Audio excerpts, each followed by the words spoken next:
Hi, my name is Kody from the Troy Dream Center. I was born in North County, St. Louis. I remember bouncing around a lot when I was young, going from place to place. But when my dad finally settled down, we ended up in Troy. Life was cool when I was young. I was with my brother all the time, and I was doing good. I was doing good in school, and I was just like every other kid. Then I started growing up a little bit more, and I figured out I was different from the rest of my family. I felt like the odd one out, the weird kid hanging around. And when I was about 9, I started stealing weed from my family, and I smoked as much as I could.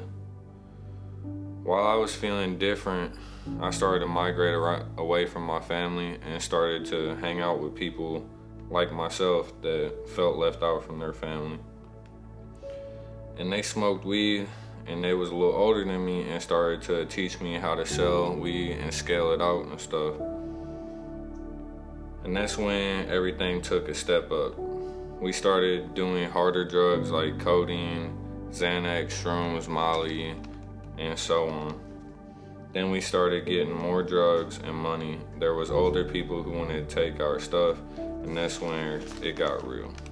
I remember I'd be so messed up on all these drugs, and we have a couple $1,000s on us and a lot of drugs. We'd go to sell to people, and people would try to rob us. And a couple of times we got away, and I was tired of it. So we all started to get tattoos to make people scared, but that didn't work. So we all got some guns, and that's when life went downhill. When I started messing with guns, my friends got scared of me, and around 10th grade, they left me. So I found myself back in St. Louis a lot. I got involved in the Blood gang, and I was finally fitting in. They loved me because I was crazy and didn't care what happened to me.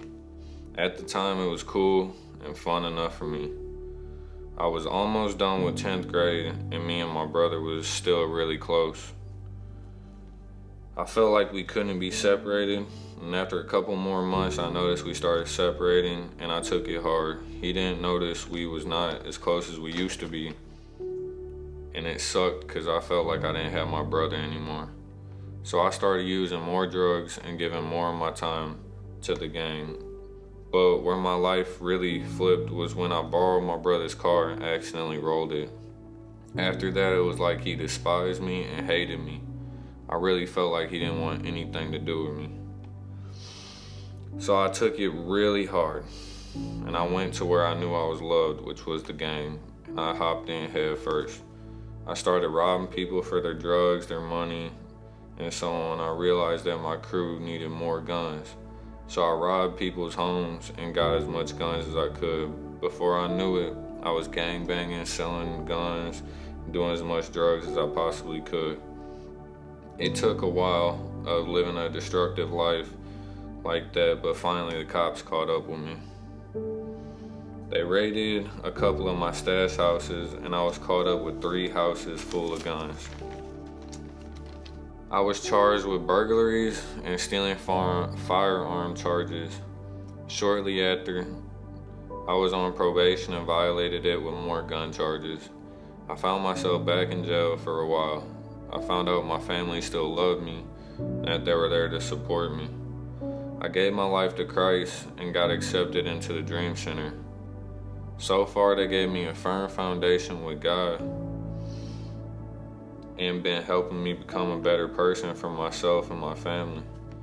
I've become peaceful with the world for once, so I'm trying to rebuild everything I destroyed from living the life I have and live in peace with Christ in my life and in my family.